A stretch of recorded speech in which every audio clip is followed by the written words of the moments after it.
Praise the lord. యేసుక్రీస్తు నామములో మీ అందరికీ శుభములు.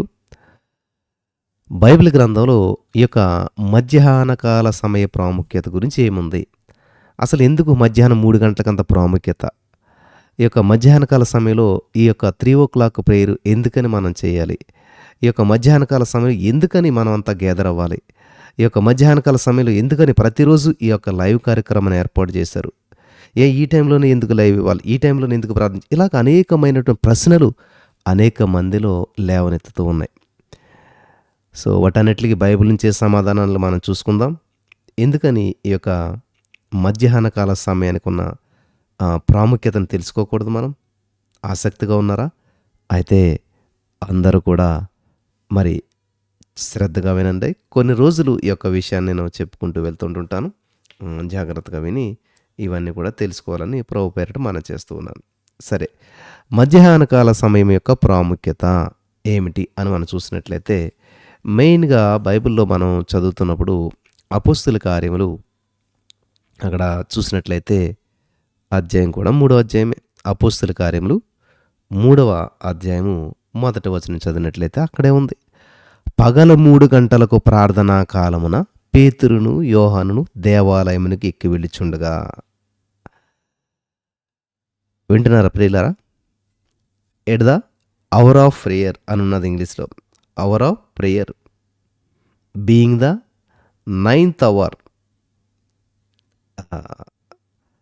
చాలా జాగ్రత్తగా గమనించాలి. ఇక్కడ ఏ సమయం ఏంటండి? పగలు 3 గంటలకు ప్రార్థనా కాలమున పేతురు యోహానును దేవాలయమునికి ఎక్కి వెళుచు ఉండగా. ఇంత స్పష్టంగా ఇక్కడ బైబిల్ గ్రంథంలో రాయబడి ఉన్నది. మరి ఏదో ఆచారంగానో అలవాటుగానో అనుకోకుండానో ఇక్కడ ఈ యొక్క మధ్యాహ్నకాల సమయంలో ఈ యొక్క లైవ్ కార్యక్రమం అవ్వచ్చు, ప్రార్థనా కార్యక్రమం అవ్వచ్చు, ఏర్పాటు చేయలేదు. దీనికి చాలా ఒక రీజన్ ఉంది, ఒక విలువైనటువంటి సమయం ఇది. మధ్యాహ్నకాల సమయం అంటే పేతురు యోహానులు ఏం చేశారంటండి? పగలు 3 గంటలకు ప్రార్థనకు ఎక్కి వెళ్ళుచున్నటువంటి సమయం. In the name of Jesus, హల్లెలూయా. ఈ యొక్క మధ్యాహ్నకాల సమయంలో 3 గంటల సమయం ఏంటంటే ప్రార్థనా కాల సమయం. అర్థమైంది అందరికీ కూడాను? ఇదేం సమయం ఏంటండి? ప్రార్థనా కాల సమయం. పడుకునే సమయం కాదు, పని చేసుకునే సమయం కాదు, మరి ఏంటంటే ప్రార్థనా కాల సమయం. కాబట్టి ఈ యొక్క సమయంలో ఉన్న వారందరూ కూడా ధన్యులు. మరి కొంతమందికి ఉద్యోగాలు ఉంటాయి, కొంతమంది కొన్ని ప్రాబ్లమ్స్ ఉంటాయి కదా బ్రదర్. అంటే ఎస్,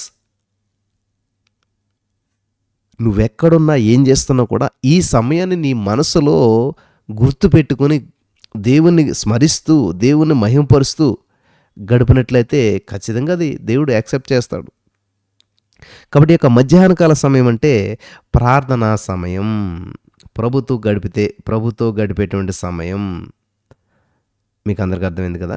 సరే, ఇంకొక విషయాన్ని మనం చూసుకుంటా ముందుకెళ్దాం. ఇది 10వ వచనం వరకు మనం చదువుకున్న వెళ్ళినట్లయితే ఇక్కడ పుట్టినది మొదలుకొని కుంటువాడైనట్టు ఒక మనుషుడు మోసుకొని పోబడుచుండెను. వాడు దేవాలయములకు వెళ్ళిన వారిని భిక్షమడుగుటకు కొందరు ప్రతిదినము వారిని శృంగారమును దేవాలయం ద్వారం వద్ద ఉంచుచూ వచ్చిరి. పేతురును యోహాను దేవాలయంలో ప్రవేశింపబోచున్నప్పుడు వాడు చూచి భిక్షమడుగుగా పేతురు యోహానును వారిని తేరి చూచి మా తట్టు చూడుమనిరి. వాడు వారి యొద్ద ఏమైనా దొరుకును అని కనిపెట్టుచు వారి యందు లక్ష్యముంచెను. అంతటా పేతురు, వెండి బంగారు మా యొద్ద లేవు గాని మాకు కలిగినదే నీకు ఇచ్చుచున్నాను, నజరేయుడైన యేసుక్రీస్తు నామమున నడువమని చెప్పాను. వాని కుడి చేయి పట్టుకుని లేవనెత్తను. వెంటనే వాని పాదములను శీలమండలను బలం పొందెను. వాడు దిగ్గున లేచి నిలిచి నడుచుచు గొంతులు వేయిచు దేవుని స్తుతించుచు వారితో కూడా దేవాలయంలోనికి వెళ్ళెను. వాడు నడుచుచు దేవుని స్తుతించుట ప్రజలందరూ కూడా చూచారు. శృంగారం అనేటువంటి దేవాలయ ద్వారం వద్ద భిక్షం కొరకు కూర్చుండిన వాడు వీడే అని గుర్తెరిగి వానికి జరిగిన దానిని చూసి జనులు విస్మయంతో నిండి పరవశులైరి. In the name of Jesus. మధ్యాహ్నకాల సమయం అంటే పుట్టినది మొదలుకొని కుంటివాడైన భిక్షకుడు స్వస్థత నొందినటువంటి స్వస్థతాకాల సమయం. హల్లెలూయా. పిల్లలు గమనించాలి. మధ్యాహ్న కాల 3 గంటల సమయం ఏంటంటే ప్రార్థనా కాల సమయం. రెండవదిగా స్వస్థతా కాల సమయం. In the name of Jesus. ఈరోజు ఈ మాటలు వింటున్నారు ప్రియమైనటువంటి వాళ్ళారా. ఏ స్థితిలో మీరు మ్రగ్గిపోతూ ఉన్నారో, ఏ స్థితిలో మీరు మరి ఆ యొక్క ఇబ్బందులు ఇరుక్కుపోయారో, ఏ స్థితిలో బందీలుగా ఉన్నారో, ఏ స్థితిలో కదలలేనటువంటి వారుగా ఉన్నారో, ఏ స్థితిలో ఏమీ చేయలేనటువంటి వారుగా ఉండిపోయారో, ఏ స్థితిలో అనారోగ్యం మిమ్మల్ని బంధించేసిందో, అయితే ఈరోజు మీకు ఒక శుభవార్త. మధ్యాహ్న కాల సమయం అంటే స్వస్థతా కాల సమయం. నీ జీవితంలో ఉన్న ప్రతిదాన్ని స్వస్థపరిచేటువంటి సమయం, స్వస్థత పొందుకునేటువంటి సమయం. హల్లెలూయా. చాలా అద్భుతమైనటువంటి విషయం, జాగ్రత్తగా గమనించాలి.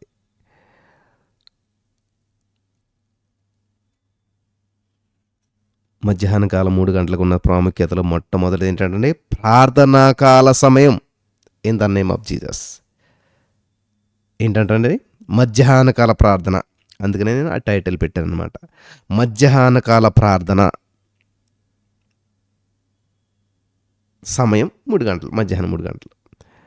నెక్స్ట్ ఇంకొకటి మనం చూసినట్లయితే అపోస్తలుల కార్యములు 10వ అధ్యాయం 3వ వచనాన్ని మనం చదివినట్లయితే, పగలు ఇంచుమించు 3 గంటల వేళ దేవుని దూత అతని వద్దకు వచ్చి కొర్నేలి అని పిలుచుట దర్శనమందు తేటగా అతనికి కనబడెను. అర్థమైందా? ఈ యొక్క వచనాన్ని మనం అర్థం చేసుకుంటే చాలా అద్భుతమైనటువంటి అంశం ఇందులో దాగి ఉన్నది. ఏంటి మనం చూసినట్లయితే ఈ యొక్క వచనంలో ఉన్నటువంటి అంతరార్థం ప్రియులరా, పగలు ఇంచుమించు 3 గంటల వేళ. మనం ఏ టైంలో ఉన్నప్పుడు దగ్గర ఇంచుమించు 3 గంటల్లో ఉన్నాం. 3 గంటల సమయంలో మనం ఉన్నప్పుడు ఇదే సమయంలో 2000 సంవత్సరాల క్రితం జరిగినటువంటి ఒక సంఘటన ఇక్కడ బైబిల్ గ్రంథంలో రాయబడింది. ఏంటంటే ఇంచుమించు 3 గంటల వేళ దేవుని దూత అతని యొద్దకు వచ్చి కొర్నేలి అని పిలుచుట దర్శనమందు తేటగా అతనికి కనపడను. అంటే దీన్ని బట్టి ఈ యొక్క మధ్యాహ్న కాలం 3 గంటల సమయం ఏంటంటే దర్శనకాల సమయం. దర్శనకాల సమయం in the name of Jesus. Number 1 ప్రార్థన కాల సమయం, నెంబర్ 2 స్వస్థత కాల సమయం, నెంబర్ 3 దర్శనకాల సమయం. దేవుడు నీకు దర్శనమిచ్చే సమయం, దేవుడు నేను దర్శించే సమయం మధ్యాహ్న కాల 3 గంటల సమయం. ఇంతకాలం ఈ సమయం నిద్రపోటకు గడిపారేమో, ఇంతకాలం ఈ సమయం వేరే కార్యక్రమాలకు గడిపారేమో, ఇంతకాలం ఈ సమయం పక్క వాళ్ళతో మాట్లాడతా గడిపారేమో, ఇంతకాలం ఈ సమయాన్ని వృధాగా గడిపేశారేమో. అయితే ఈ రోజు నుంచి నీ జీవితంలో పైన మార్పులు సంభవించడానికి పరిశుద్ధాత్మ దేవుడు గొప్ప అద్భుతమైనటువంటి అవకాశాలు నీకు ఇస్తూ ఉన్నాడు. హల్లెలూయా. వింటున్నారా? చాలా జాగ్రత్తగా వినాలి. మధ్యాహ్న కాలం 3 గంటల సమయం అంటే నీకు ప్రార్థనా సమయంగా మార్చబడాలి. మధ్యాహ్న కాలం 3 గంటల సమయం అంటే నీవు స్వస్థత అంటే ఏంటంటే కోల్పోయినటువంటి ఆరోగ్యాన్ని తిరిగి సంపాదించుకోవటం, కోల్పోయినటువంటి దాన్ని తిరిగి సంపాదించుకోవటం.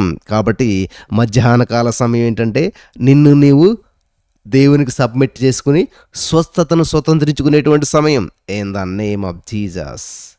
అలాగే మధ్యాహ్న కాలం 3 గంటల సమయం అంటే దర్శనకాల సమయం. దేవుడు దర్శించే సమయం, దర్శనం ద్వారా నీతో మాట్లాడే సమయం, డైరెక్ట్గా నీతో మాట్లాడే సమయం, దేవుడు దర్శించే సమయం. హల్లెలూయా. అర్థమవుతుంది అందరికీ కూడాను ఎంత అద్భుతం దాగిన్నదో. మధ్యాహ్న కాలం 3 గంటల సమయంలో చాలా జాగ్రత్తగా ఉండాలి. ఈ విషయాన్ని మీరు అందరూ కూడా సద్వినియోగం చేసుకోవాలి ప్రియులారా. అలాగే ఇదే అపోస్తలుల కార్యములో మనం గమనించినట్లయితే 26వ అధ్యాయము 13వ వచనం మనం చదివినట్లయితే అక్కడ దేవుని వాక్యం సెలవిస్తుందంటండి, రాజా మధ్యాహ్నమందు నా చుట్టూను నాతో కూడా వచ్చిన వారి చుట్టూను ఆకాశం నుండి సూర్య తేజస్సు కంటే మిక్కిలి ప్రకాశమానమైన యొక్క వెలుగు త్రోవలో ప్రకాశించడు చూచితిని.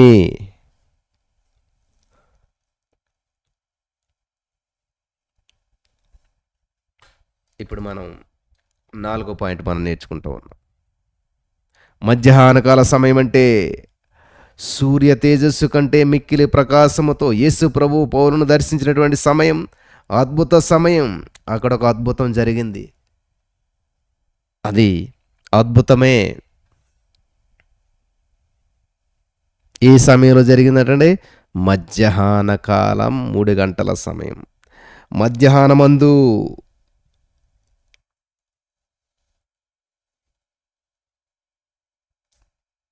ఈ విషయాన్ని మీరు గ్రహించాలని ప్రభు పేరట నేను మనవి చేస్తూ ఉన్నాను. కాబట్టి ఇక్కడ అద్భుతము సమయం ఇది. అద్భుతము జరిగే సమయం. అద్భుత సమయం. నెంబర్ 1 ప్రార్థనా సమయం. నెంబర్ 2 స్వస్థతాకాల సమయం. నెంబర్ 3 దర్శనకాల సమయం. నెంబర్ 4 అద్భుత సమయం. అద్భుతాలు పొందుకునే సమయం. అద్భుతాలు. Thank you Jesus. Thank you lord. Thank you lord.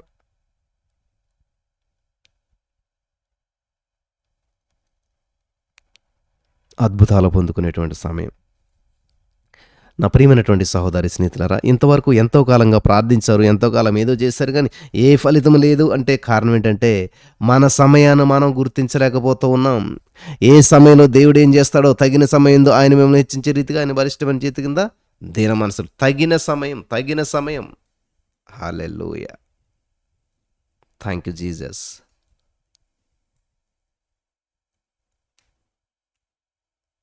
వందనాలు యేసయ్యా. ప్రార్థనా సమయం, దర్శనాల సమయం, స్వస్థతల సమయం, దర్శనమిచ్చేటువంటి సమయం, ఇలాగా అనేకమైనటువంటి విషయాలు మన చుట్టూ తిరుగుతూ ఉన్నాయి. Thank you Jesus. కాబట్టి ఇది మధ్యాహ్న కాలం 3 గంటల సమయాన్ని మొట్టమొదటిగా ప్రార్థనా సమయంగా చూడాలి మనం. నెంబర్ 2 స్వస్థత సమయంగా చూడాలి. తర్వాత దర్శనకాల సమయంగా చూడాలి. తర్వాత అద్భుత సమయంగా చూడాలి. హల్లెలూయా. Thank you Jesus. నెక్స్ట్ ఇంకొక వాక్యాన్ని మనం చూద్దాం. మొదటి రాజుల గ్రంథం 18వ అధ్యాయం 29వ వచనం నుంచి మనం చూసినట్లయితే, మొదటి రాజుల గ్రంథం 18వ అధ్యాయం 29వ వచనం.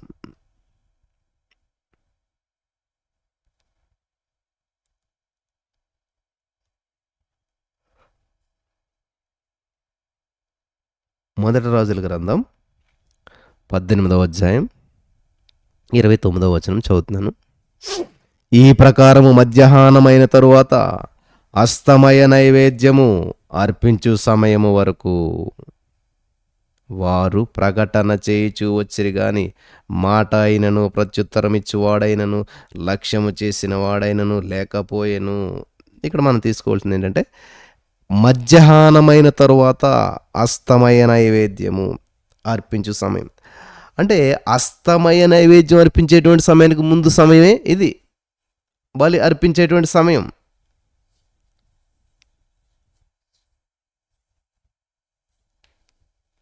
హల్లెలూయా. కాబట్టి ఈరోజు నీ మాటలు వింటున్న ప్రియమైనటువంటి సహోదరి స్నేహితులరా, మధ్యాహ్నకాల సమయం అంటే దేవునికి అస్తమయమైన నైవేద్యం అర్పించవలసినటువంటి సమయం. మరి అది అర్పించడానికి ముందు సిద్ధపరిచే సమయం అన్నమాట.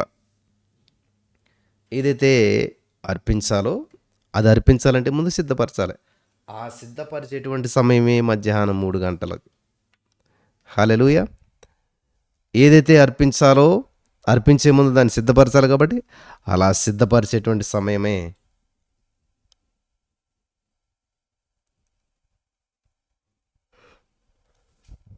సిద్ధపరుసు సమయం. ఇప్పటికి 5 పాయింట్లు చెప్పాను. నెంబర్ 1 ప్రార్థనా సమయం, మధ్యాహ్నం 3 గంటలకు స్వస్థత సమయం, దర్శనకాల సమయం, అద్భుత సమయం, నెక్స్ట్ సిద్ధపరుసు సమయం. హల్లెలూయా. Thank you Jesus. సిద్ధపరుసు సమయం.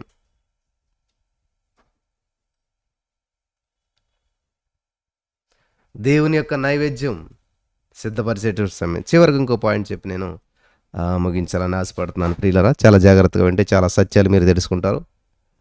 ఈ మధ్యాహ్నకాల సమయానికి ఉన్నటువంటి ప్రాముఖ్యత చాలా ప్రాముఖ్యమైనటువంటి విలువైనటువంటిది. ఈ మధ్యాహ్నకాల సమయంలో 3 గంటల సమయంలో మనం ఎందుకని దేవుని సందులో గడపాలంటే, మార్కు సువార్తలో ఒక మాట నచ్చి చూద్దాం. మార్కు సువార్త 15వ అధ్యాయం 34వ వచనం. Thank you Jesus. Thank you lord. Thank you lord.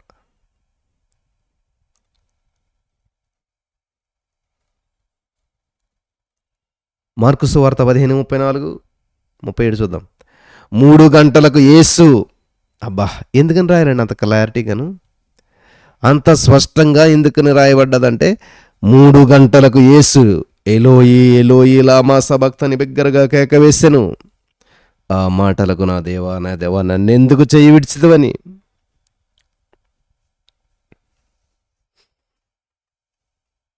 ముప్పై 37వ వచనం కూడా చూద్దాం మనం. అంతటి యేసు గొప్ప కేక వేసి ప్రాణం విడిచెను. మధ్యాహ్న కాల సమయం అంటే యేసుక్రీస్తు ప్రభువారు మనందరి కొరకు సిలువలో ప్రాణం పెట్టినటువంటి, ప్రాణత్యాగం చేసినటువంటి, థ్యాంక్ యూ జీసస్ దేవా, మధ్యాహ్న కాల సమయం అంటే యేసుక్రీస్తు ప్రభువారు మన కొరకు సిలువలో ప్రాణం అర్పించినటువంటి ప్రాణార్పణ సమయం. ఆమేన్. Thank you Jesus.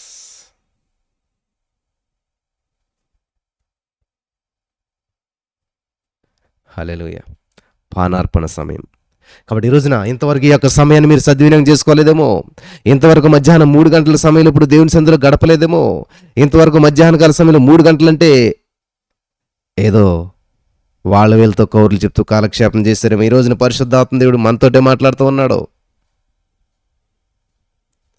మధ్యాహ్న కాల సమయం అంటే ప్రార్థనా సమయం, స్వస్థత సమయం, దర్శనకాల సమయం, అద్భుత సమయం, సిద్ధపరచు సమయం, పానార్పణ సమయము.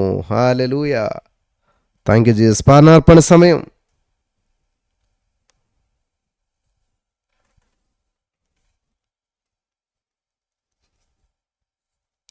హల్లెలూయా. దేవునికి స్తోత్రం కలుగును గాక.